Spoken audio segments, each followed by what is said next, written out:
2025 y es tiempo de iniciar una nueva serie de estudios bíblicos. Los días jueves, recuerda, estudiamos la palabra del Señor un poquito más detenido y vamos a iniciar un estudio exhaustivo de la carta del apóstol Pablo a los Efesios. Esa va a ser nuestro temario de este periodo, y vamos a arrancar hoy con nuestro primer tema titulado Panorama a los Efesios, panorama de la carta de los Efesios. Ese es el primer tema. ¿Sabe qué quisiera sugerirle para aprovechar muy bien el estudio de la carta de los Efesios? Es que lea toda la carta. No le va a tomar mucho tiempo. 6 capítulos de Efesios. No le va a tomar mucho tiempo. Pero qué bueno sería que la empiece a leer, de tal manera que cuando los jueves nos reunamos a estudiar, usted tenga una idea de qué estamos hablando. ¿Cuántos dicen amén? Por supuesto, yo no voy a ir tan rápido como usted lo lea. Yo voy a ir versículos por versículos, extrayendo la verdad incalculable que la palabra tiene para nosotros. Amén. Efesios capítulo 1, versículo 1 y 2. Voy a leer y este va a ser nuestro primer tema de la carta a los Efesios. Dice así, Efesios 1:1. Pablo, apóstol de Jesucristo por la voluntad de Dios, a los santos y fieles en Cristo Jesús que están en Éfeso. Gracia y paz a vosotros de Dios nuestro Padre y del Señor Jesucristo. Amén. Como este es el primer tema y es un poco un panorama, ni siquiera vamos a estudiar detenidamente esos 2 versos. Solo es para poder introducirme. Pero vale la pena explicar algunos aspectos de esta carta.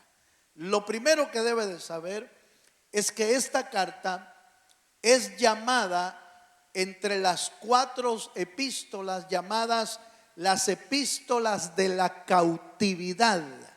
Así son llamadas.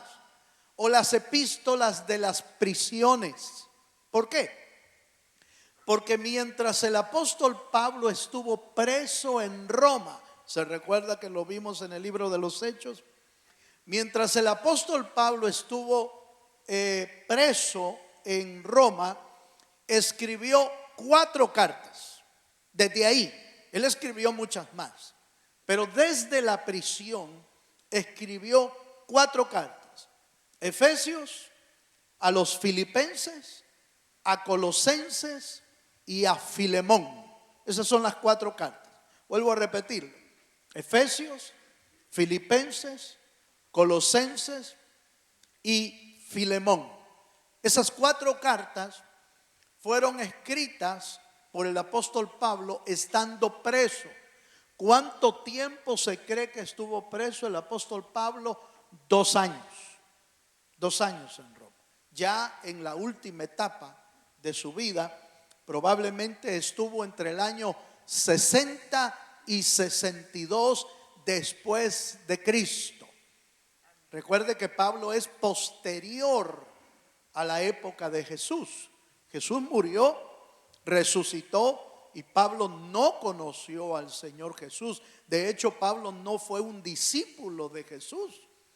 Creyó en Jesucristo después de que el Señor ya se había ido al cielo y se le apareció. Tuvo una aparición de Jesús allá en el capítulo 9, me parece, del libro de los Hechos, donde se convierte Pablo, pero ya Cristo ya no está aquí físicamente, sino que tiene una aparición del Señor. ¿Cuántos dicen amén?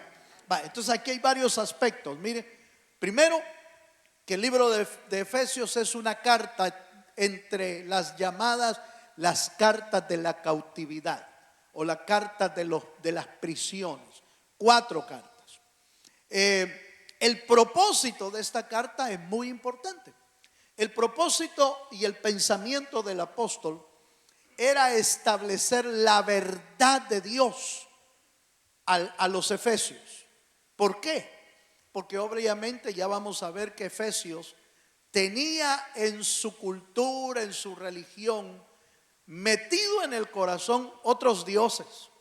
Y por lo tanto el apóstol Pablo persiste en escribir Efesios para establecer la verdad de Dios en el corazón de la iglesia en Éfeso.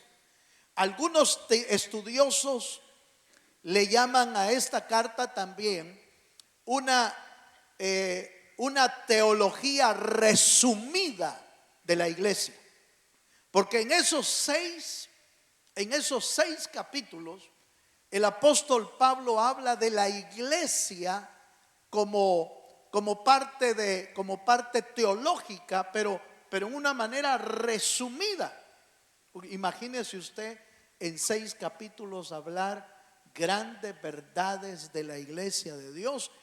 De veras que solo inspirado por el Espíritu de Dios puede escribir tantas verdades en tan pocas letras. Y es que así es Dios, hermano. Se lo voy a plantear de esta manera. Dios no habla de más. Dios habla lo necesario. Hay ciertas culturas y ciertas costumbres de algunas personas que cuando quieren, por ejemplo, quieren transmitir una idea o una verdad, le dan tantas vueltas al asunto que al final ya no se sabe ni de qué está hablando. Como el perro cuando se va a acostar. Perdón la expresión, ¿verdad? Pero da vueltas y da vueltas y da vueltas. ¿Y a qué vueltas se da? ¿Cuántas vueltas se da el perro para acostarse? A saber, hermano, depende del perrito, ¿va? Pero mucha gente para dejar una idea le da tantas vueltas a unas cosas. Dios no, hermano. Dios habla lo necesario. A veces va tan rápido al grano que uno hasta se asusta. Efesios es una cantidad de verdades que vamos a descubrir en esta carta, hermano, que nos vamos a quedar asombrados. Fíjese que arranca con el tema desde la predestinación hasta la vida práctica del creyente y de la iglesia. Están aquí en esta carta. Así que seguramente nos va a servir muchísimo esta escritura. Efesios capítulo 3, verso 1. Ya vimos una pequeña introducción, cuál es el propósito del apóstol con esta carta, y Efesios 3:1 nos da obviamente quién es el autor de esto. Es Pablo, el apóstol Pablo, pero veámoslo claramente. Ya leímos el versículo 1, Pablo, apóstol de Jesucristo, por voluntad de Dios. Efesios 3:1 dice: por esta causa, yo, Pablo, prisionero de Cristo Jesús, por vosotros los gentiles. El apóstol Pablo deja claro su condición. Si usted ve, Pablo está como prisionero, como un prisionero por la causa de Cristo, quiere decir eso. No es que Cristo lo tiene encarcelado, no, es prisionero por la causa de Cristo. Esa es la razón por la que el apóstol Pablo está ahí. Efesios capítulo 4, verso 1.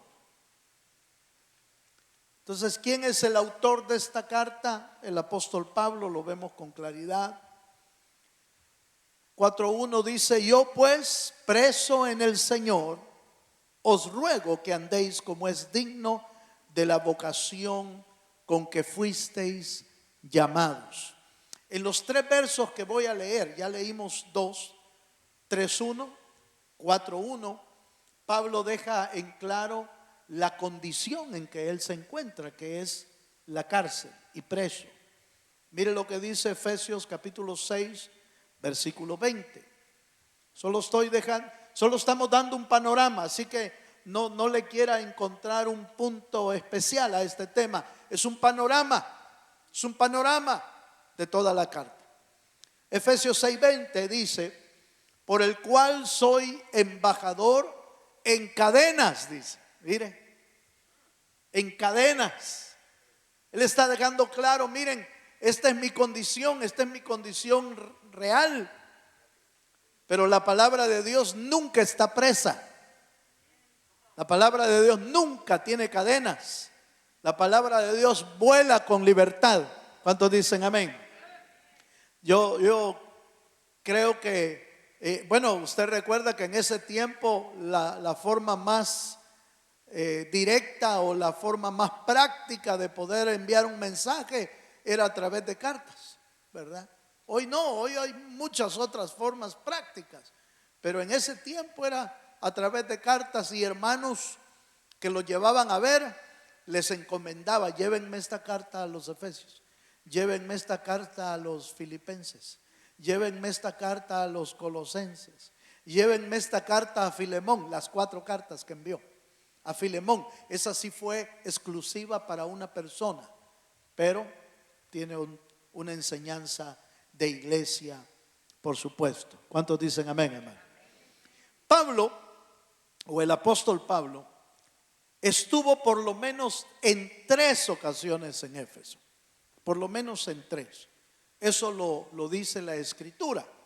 Recuerde que Pablo hizo varios viajes misioneros, algunos de 3 viajes por lo menos misioneros, y en los 3 viajes o en las 3 condiciones llegó. Acompáñame a Hechos capítulo 18, versículos 19 al 21.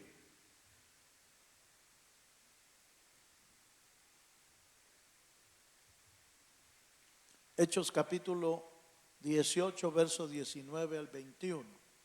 Dice así: y llegó a Éfeso y les dejó allí.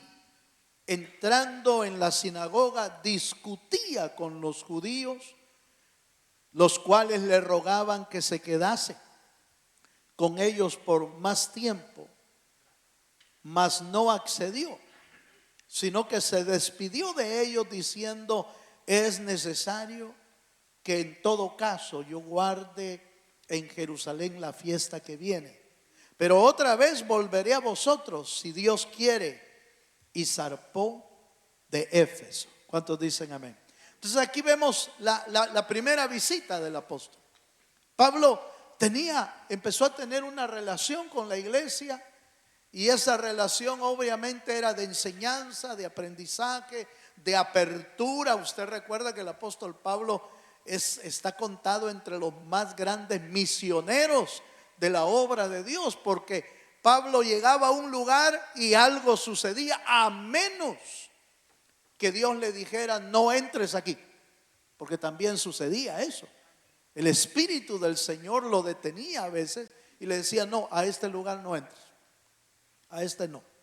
Pero donde Dios le abría una puerta, hermano, el apóstol Pablo no dudaba en meterse, y dice que hasta en las sinagogas predicaba la palabra del Señor. ¿Cuántos dicen amén? Eso nos enseña mucho, hermano, porque donde Dios le abra puertas, hable de Dios. Hable de Dios, no hable otra cosa. Aleluya. No ande hablando otra cosa. Aprovechemos, hermano, aprovechemos el tiempo para hablar de Dios. Si lo invitan a algún lugar, hable de Dios. Lo invitaron a una fiesta, hable de Dios, no hable de otra cosa.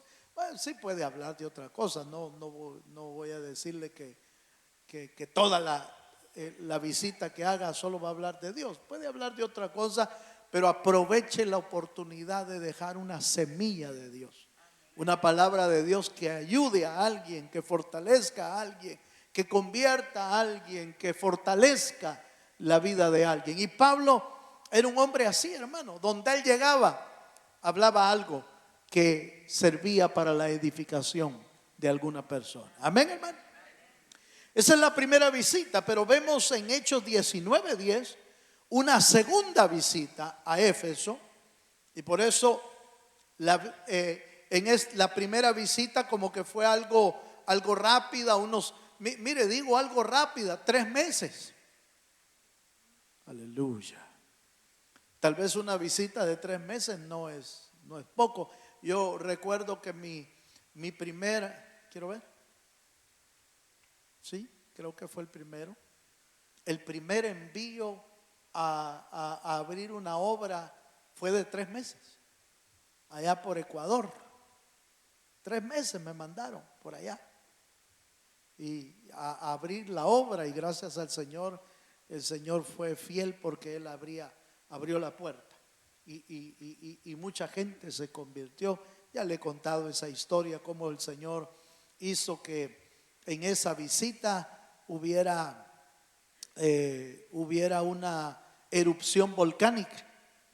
Fíjese usted, me recibieron con fanfarria. Cuando el avión aterrizó, se cerró el aeropuerto de Quito, Ecuador, pero ya había bajado, ya estaba adentro. Y esa misma noche tuvimos nuestro primer discipulado en una familia, con todo y nube porque no fue una erupción con lava de fuego, fue una erupción de ceniza. Pero mira, hermano, era un cono de ceniza parecido a una bomba atómica, lo que se ve de una bomba atómica. Así era, de grande. Cubrió todo Quito de ¿cómo se llama? De ceniza. Y el Señor me llevó a lo que dice la Escritura en Deuteronomio: a la desobediencia de la gente le caerá ceniza del cielo, dice la Biblia. Con razón se convertían, dije yo. Rápido se convertían. 3 meses. En 3 meses recuerdo yo que bauticé más de 60 a 70 personas. En 3 meses. Dios fue bueno, hermano. Honestamente, en mi vida había visto yo algo así. Y no lo he vuelto a ver de esa manera. He visto cómo el Señor salva, he visto cómo Dios bautiza, he visto cómo el Señor hace la obra de otra forma, pero de esa manera no lo he vuelto a ver. Era tan rápido el convertimiento. Íbamos a un discipulado, se convertían varios ahí, y bueno, ¿y cuándo va a ser el siguiente discipulado? Bueno, pues vamos a planear, y no se puede hacer en mi casa, decía uno. Entonces el día siguiente íbamos a la casa de otro. El día siguiente íbamos a la casa de otro. Tenía discipulado todas las noches en diferentes casas. A las 2 semanas ya teníamos reunión de iglesia. No es broma, no estoy de veras. Hay gente que aumenta. Yo no le estoy aumentando. Vive Dios que así fue, hermano. Vive Dios. En 2 semanas ya establecimos la reunión de los domingos, pero tenía discipulado todos los días, en diferentes casas. Y la gente se iba para allá, pues. El siguiente día, vámonos para allá. El siguiente día, vámonos para allá. Fue una cosa de veras sorprendente. Solo Dios puede hacer eso. No es por mi linda cara, porque eso yo sé que no tengo.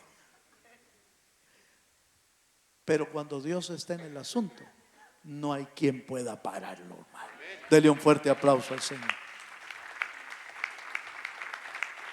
Y yo le aseguro que tampoco era por la linda cara del apóstol Pablo.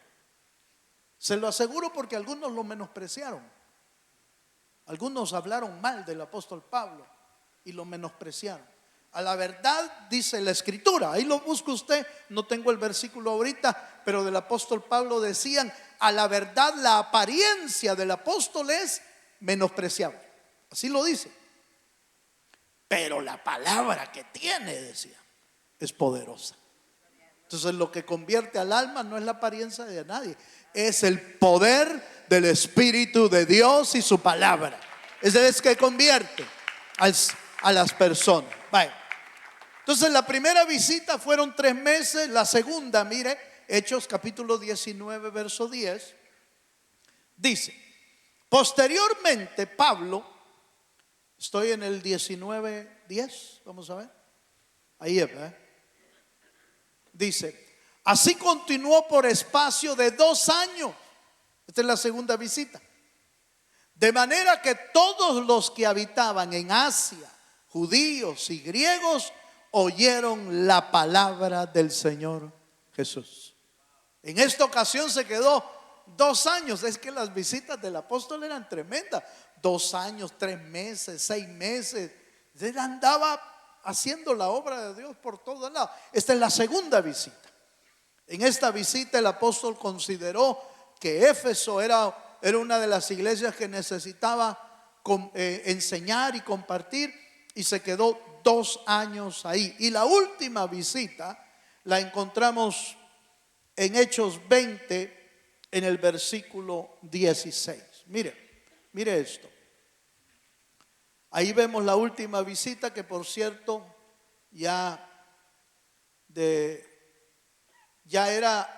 ahí se convirtió, en esa visita se convirtió en la despedida del apóstol Pablo, no solo para los de Efesios, sino también para los creyentes algunos.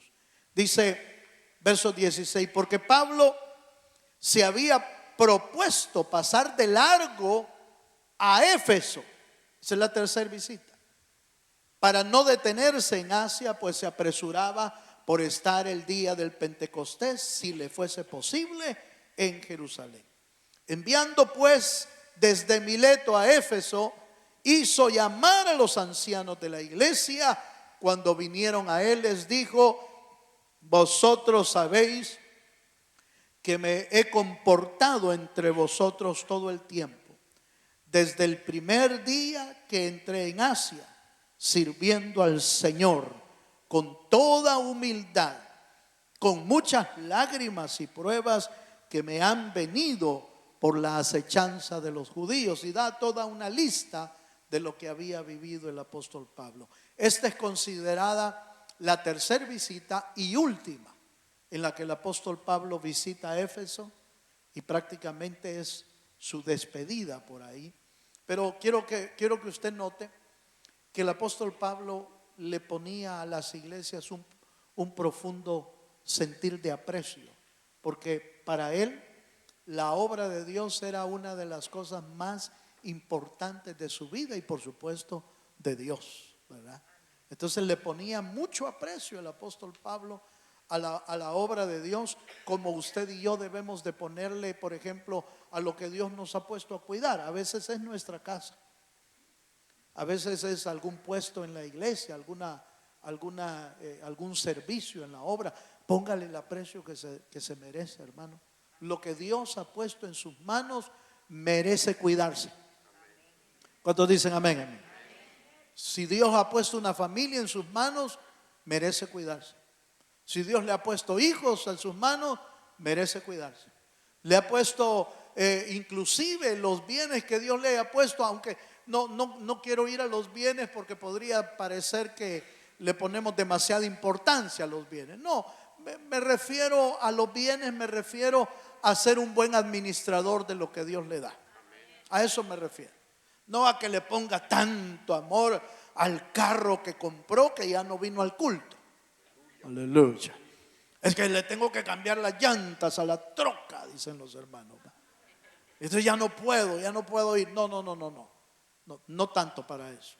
Sea buen administrador de lo que Dios le da, eso sí, pero nunca ponga su aprecio y su amor en los bienes, porque eso se va a quedar aquí en la tierra.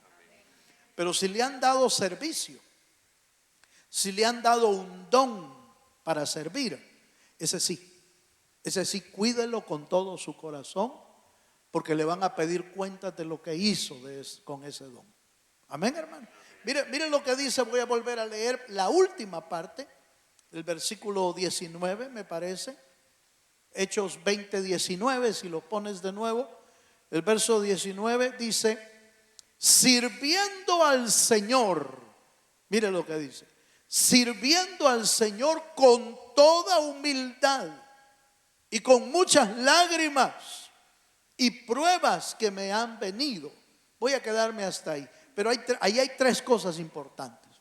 Nuestro servicio y todo lo que hacemos lo debemos hacer con humildad, hermano.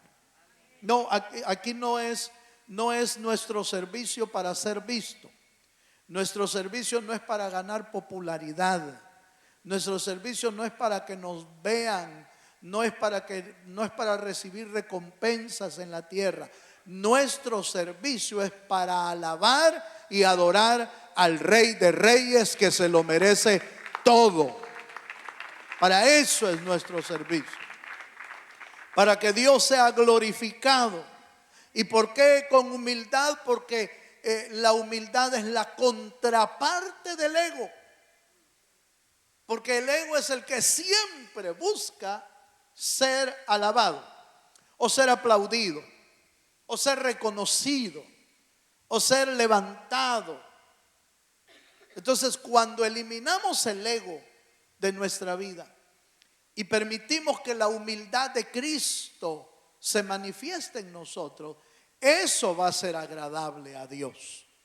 Lo que se hizo con humildad, lo que se hizo aún con un poquito de ego, ese poquito de ego te robó alguna bendición. Te roba alguna bendición. ¿Por qué? Porque ya no fue hecho con todo el corazón o con toda la humildad. Por eso usted recuerda que el Señor, hablando de los fariseos, dijo que algunos fariseos le servían al Señor para ser visto por los hombres. Hacían largas oraciones, daban limosna para que todos lo vieran. De cierto les digo que ya tuvieron su recompensa aquí en la tierra, dijo el Señor.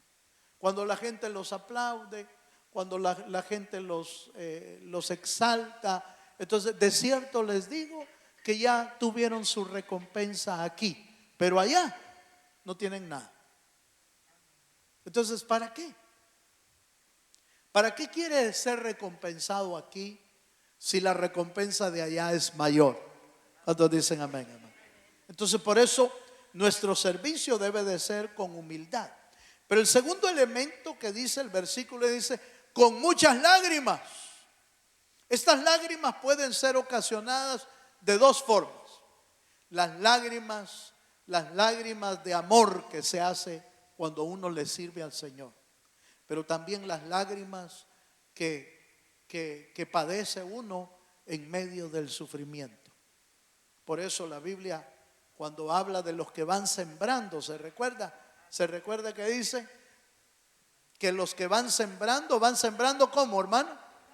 Con lágrimas. Van sembrando con lágrimas. Nunca el trabajo de Dios ha sido fácil, nunca. Por eso es que muchas veces nuestro trabajo a veces nos cuesta, nos cansa, nos fatiga, es difícil. Y yo entiendo, hermano, a los hermanos cuando andan trabajando y tienen que correr para llegar a tiempo a su servicio. Dice, hermano, pero es imposible. Sí, pero sí se puede. Sí se puede, yo lo hice. Lo he hecho por años. Y sí se puede hacer. ¿Es cansado? Sí. ¿Se fatiga uno? Sí.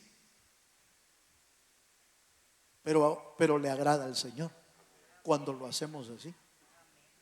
¿Le agrada? ¿Por qué? Porque mira nuestro esfuerzo. El Señor mira nuestro amor cuando lo hacemos. El Señor mira nuestra diligencia. Aunque vengamos cansados, lo ve el Señor, lo cuenta como parte del servicio de amor al Dios de los cielos. ¿Cuántos dicen amén? Amén, hermanos. Vaya, y por último dice, y pruebas que me han venido.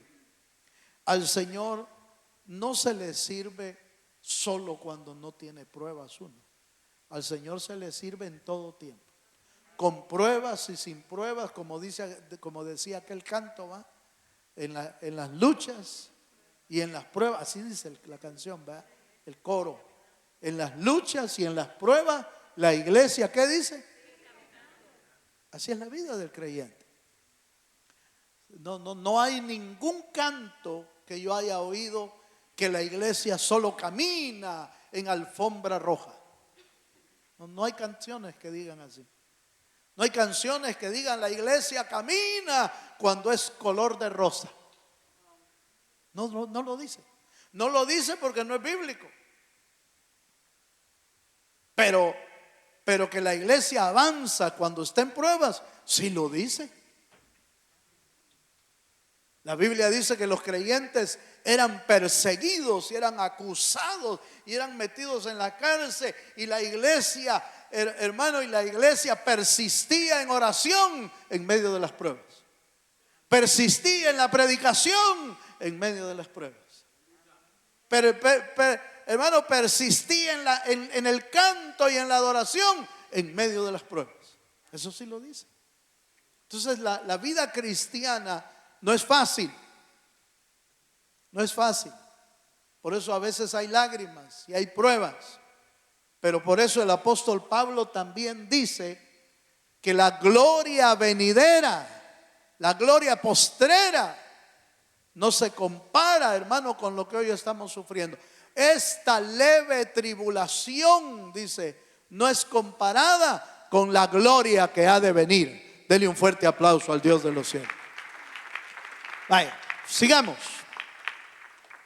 Veamos otro aspecto de la carta que vamos a estar estudiando. Ya le dije cómo se hizo la carta en prisión. ¿Cuál es el propósito de la carta? Establecer la palabra de Dios, la verdad de Dios. ¿Qué relación tenía Pablo con los efesios? 3 visitas. Y por último, veamos un poco acerca de la cultura y las costumbres que habían en Éfeso. Y ya va a ver por qué el apóstol Pablo se esfuerza en escribirles cartas. Mire lo que dice Hechos capítulo 19, versículos 28 al 30. Acompáñenme. Veamos algo de la cultura, de las costumbres de Éfeso. Dice Hechos 19, 28. Cuando oyeron estas cosas, se llenaron de ira y gritaron diciendo: grande es Diana de los efesios. Y la ciudad se llenó de confusión, y a una se lanzaron al teatro, arrebatando a Gayo y Aristarco. Estos eran cristianos, macedonios, compañeros de Pablo. Y queriendo Pablo salir al pueblo, los discípulos no le dejaron. Mire, cerremos ahí. ¿Cuál era el ambiente que se vivía en Éfeso? Era un ambiente de religiosidad, pero no cualquier religiosidad, una religiosidad que mata. Han habido religiones en el mundo, hermano, que hay gente que ha defendido la religiosidad hasta la muerte. Hasta la muerte. Y entonces, mire, el ambiente de Éfeso estaba plagado de religiosidad, y el famoso templo a Diana de los efesios era uno de los templos más grandes en todo ese lugar. Tanto que por ahí me parece que ahí mismo en ese capítulo aparece un hombre llamado Demetrio. Usted cuando lea la carta lo va a hallar. Aleluya. Toque al hermano que tiene la par, por favor. Ahí lees la carta. Dígale, por favor, dígale. Ahí lees la carta. La otra semana le voy a preguntar si la leyó. 6 capítulos, hermano, no es nada. Comienza hoy con el primer capítulo y en 6 días la terminó. ¿Está de acuerdo? ¿Cuántos se anotan? Lo voy a poner en aprieto. ¿Cuántos se anotan a leer de aquí hasta el otro jueves Efesios hasta el capítulo 6? Levanten la mano, levanten los que la van a leer. Ay, qué lindo, hermano, qué lindo. ¿Les tomaste foto, hermano? No es broma. Eso es broma. No se preocupe. Ahí voy a ver el video. Ahí lo voy a ver. De aquí al otro jueves terminó Efesios. Y no se quede ahí. Vuelva a leerlo después. Va a ver, hermano, qué riqueza se siente cuando uno vuelve a leer algo. Y después ya más detenido. Y ya más explicado con los estudios. Usted va a sentir, hermano, va a sentir la riqueza que extrae de la palabra de Dios. Bueno, vuelvo al capítulo.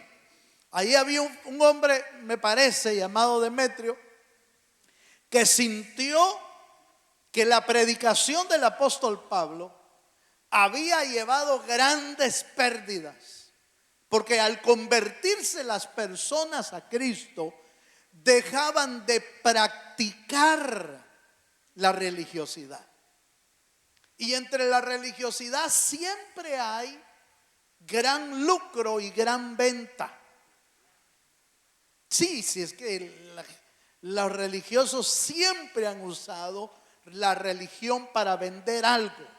Aún dentro del evangelio hay gente que se ha aprovechado de eso. Se ha aprovechado a vender agua bendita, se ha aprovechado a vender rosas milagrosas, mantos mágicos y un montón de cosas, escapularios. Aleluya. ¿Se acuerda usted? ¿Nunca vio uno de esos? ¿Sí? Escapularios, la Magnífica, lazos de San Francisco y un montón de cosas. Un montón de cosas. ¿Y sabía usted de dónde los sacerdotes hacían los escapularios? ¿Nunca supo usted? Hoy se lo descubro. ¿Sabe de dónde hacían los escapularios? De las túnicas de los sacerdotes, de lo que ellos se visten. ¿Cómo le llaman lo que se llama? Lo que se visten. Las sotanas. De las sotanas viejas hacían los escapularios. Y la gente feliz con su chunche ahí. Dejémoslo hasta ahí. No nos metamos en lío. Entonces el de Demetrio, enojado porque Pablo y los discípulos habían logrado que la gente se convirtiera al evangelio. Entonces las ganancias empezaron a bajar y a bajar, como cuando Pablo descubrió a la adivina, ¿se acuerda? A la adivina y le bajó la utilidad a los dueños de la pitonisa. Entonces lo mismo estaba sucediendo aquí. Por eso dice que, hermano, gritaban, hicieron alborotar a la gente diciendo: grande es Diana de los Efesios. Y alborotó a la gente, y esa gente alborotada religiosa fue a sacarlos del teatro a los que estaban predicando. A Aristarco, ¿y cuál era el otro? Dijimos, hermano, a Gayo y Aristarco. Los fueron a traer, y no vaya a creer usted que para felicitarlos, para matarlos. Eso lo vamos a descubrir. Entonces, ¿cuál era el ambiente? Religiosidad. ¿Sí? ¿Me estoy dando a entender, hermano? Otro versículo. Hechos 19, versos 19 al 20. Estamos viendo un panorama, nada más, un panorama. Mire lo que tenía Efesios. Asimismo dice: muchos de los que habían practicado la magia trajeron los libros y los quemaron delante de todos. Y hecha la cuenta de su precio, hallaron que era 50,000 piezas de plata. Así crecía y prevalecía poderosamente la palabra del Señor.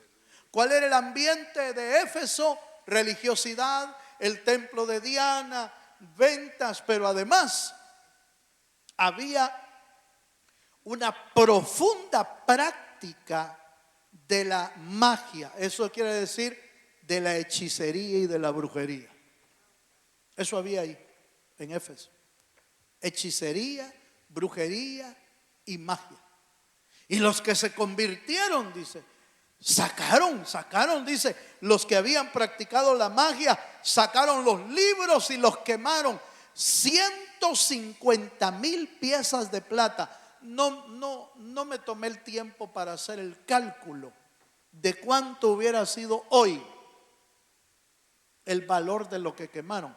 Pero ahí le encargo, revíselo, cuánto habrá sido. Y le aseguro que quizás sale más de $1,000,000, más quizás, no lo sé. No me tomé el tiempo para calcular. Pero entonces, ese era el ambiente que había. Un ambiente hostil, un ambiente religioso, un ambiente de idolatría, un ambiente de hechicería, un ambiente de brujería. Es que nunca, hermano, nunca el evangelio de Jesucristo es como de escoger solo lugares tranquilos. O como decir, no, busquemos ciudades donde ya vivan en paz. Entonces no va a ser uno nada ahí. Si el evangelio de Jesucristo es ir a romper las ataduras y a destruir la obra que el diablo ha hecho en las personas. Ese es el evangelio de Jesucristo. El poder de Dios que rompe las cadenas, las ataduras, las cárceles, porque eso es lo que dice Isaías. El Espíritu del Señor me ha ungido. ¿Para qué? Para abrir las puertas de las cárceles. Ese es el evangelio de Jesucristo.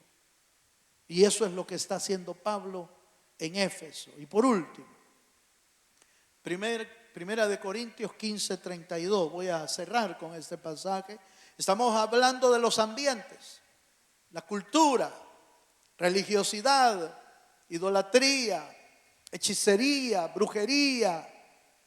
Y Pablo también habla de Éfeso en Corintio y dice, 1 Corintios 15:32, si como hombre, dice, está hablando Pablo, si como hombre batallé en Éfeso contra fieras. Oiga eso, hermano. Oiga, esa palabrita es interesante. Si como hombre batallé en Éfeso contra fieras, ¿qué me aprovecha? Si los muertos no resucitan, comamos y bebamos, porque mañana moriremos. Pablo está tratando de explicarles que el evangelio que él predicaba y la vida que él tenía en la predicación del evangelio era un evangelio fuerte, era un evangelio de batalla, era un evangelio de confrontación. Y Pablo lo que les dice es, miren, allá en Éfeso yo me tuve que enfrentar a fieras. Se puede entender en dos ángulos. La primera, las fieras espirituales con las que uno se enfrenta, potestades, espíritus y demonios que lo están esperando a uno cuando uno llega a predicar el evangelio de Jesucristo. Hermano, no crea que la gente lo recibe a uno aplaudiéndole, porque aquí viene el hermano pastor de ¿qué? De Houston. No, si el primero que lo está esperando es el diablo a uno, hermano. El primero que lo está esperando es el diablo. Los espíritus, los demonios, ¿para qué? Para estorbar la obra de Dios. ¿Cómo no? Los hermanos lo reciben a uno con aprecio. Claro que sí. Los hermanos de las iglesias lo esperan, le agradecen a uno, hermano, cuánto tiempo que no había venido, qué bueno tenerlo. ¿Cómo no? Los hermanos lo aprecian a uno, pero el diablo no lo está esperando con aprecio. El diablo no lo está esperando para aplaudirle. El diablo no lo está esperando para agradecerle su visita. Más bien el diablo está esperándolo para echarle lo que pueda para estorbar el evangelio de Jesucristo. Pablo dice, me enfrenté con fieras, probablemente potestades, espíritus, pero también veamos otro ángulo. Las fieras religiosas con las que tuvo que enfrentarse. Las fieras de brujería con las que tuvo que enfrentarse. Hombres que hasta la vida le querían quitar al apóstol Pablo por la predicación del evangelio. Entonces, no es extraño que el apóstol dice: miren, me tuve que enfrentar a fieras. Pero ¿de qué me aprovecharía haberme enfrentado a fieras si no hubiera resurrección? Eso es lo que está explicando ahí. Si no hubiera resurrección, ¿de qué me aprovechara haber hecho todo eso? Entonces mejor comamos y comamos y qué dice, y bebamos, porque mañana vamos a morir. Lo que está dando a entender es que él no trabajaba y no batallaba por gusto, sino que estaba seguro de lo que estaba predicando, y porque Cristo resucitó, también él iba a resucitar, y todos los que hemos creído en Cristo también resucitaremos. Hermano, en vano sería que yo le predique acerca, hermano, de esforzarse, de las pruebas, en las lágrimas, en las luchas, en la batalla, si no supiera y no estuviera seguro que nuestro galardón será grande en el cielo. Sería en vano. Yo mismo le diría: hermano, no se preocupe en batallar, hombre. No se preocupe en estudiar la Biblia, no se preocupe en adorar, no se preocupe en cantar, viva como quiera, coma y viva, de todos modos, mañana nos morimos. No puedo predicarle eso porque no está en la palabra. Y porque el Cristo que le llamó al Pablo, también me llamó a mí. Y ha llamado a miles y millones de ministros alrededor del mundo, que seguimos predicando que Cristo está vivo y está sentado en su trono, y también volverá por nosotros, para que donde Él esté, nosotros también vayamos a vivir con Él. Amados, la carta de Éfeso cumplió su propósito en aquel tiempo y sigue cumpliendo su propósito hoy, miles de años después. Y la carta de Éfeso nos va a hablar muchísimo si usted y yo abrimos el corazón. Amén. ¿Quiere ponerse de pie conmigo? Creo que es un buen momento para abrir nuestro corazón y decirle al Señor, ya que es el primer tema del estudio de Éfeso, hoy podemos tener la oportunidad de decirle al Señor: Señor, no quiero perderme ni una sola verdad que tú tengas de esta carta para mi vida. No quiero perderla. Y se lo voy a decir por qué estoy diciendo esas palabras. Porque la Biblia dice que Samuel dijo estas palabras. Dice: y Samuel no dejó caer a tierra ninguna de las palabras de Jehová para su vida. Así lo dice la Escritura. Así que usted y yo podemos decirle al Señor: Señor, yo no quiero dejar caer a tierra, yo no quiero perderme ninguna de las verdades que tú quieras enseñarme de la palabra. Y es un buen momento para hacer un trato con Dios.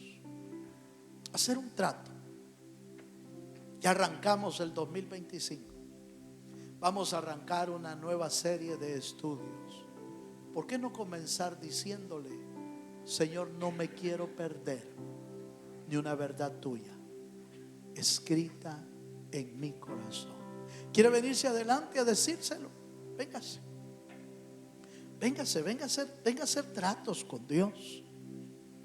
Venga a hacer tratos. Venga a decirle al Señor: Señor, enséñame tu palabra.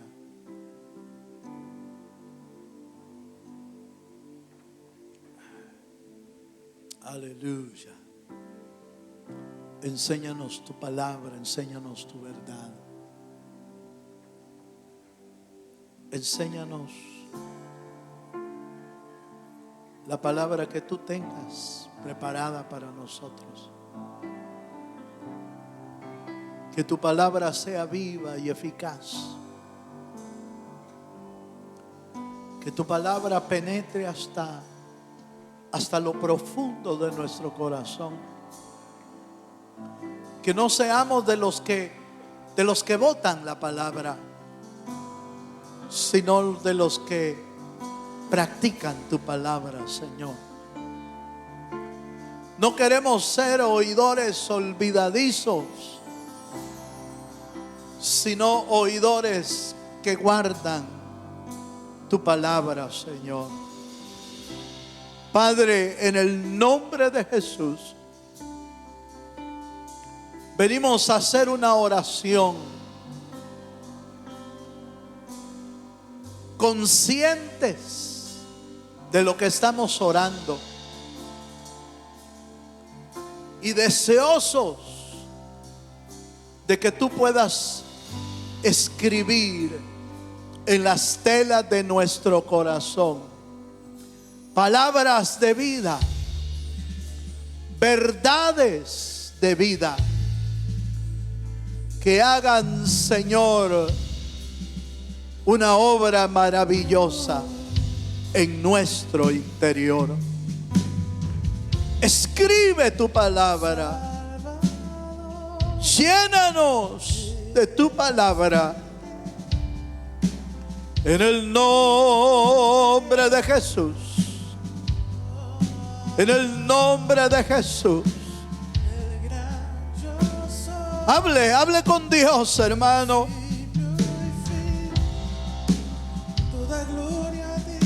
Habla con Dios esta noche. Tú eres nuestra esperanza, Señor. Tú eres nuestra esperanza, Dios.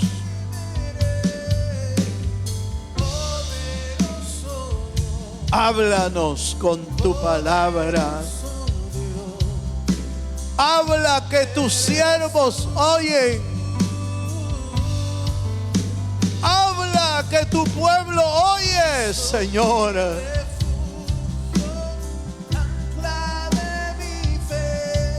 Aleluya. Señor, levanta un pueblo oidor y hacedor de tu palabra. Poderoso Dios, eres tú. Así es.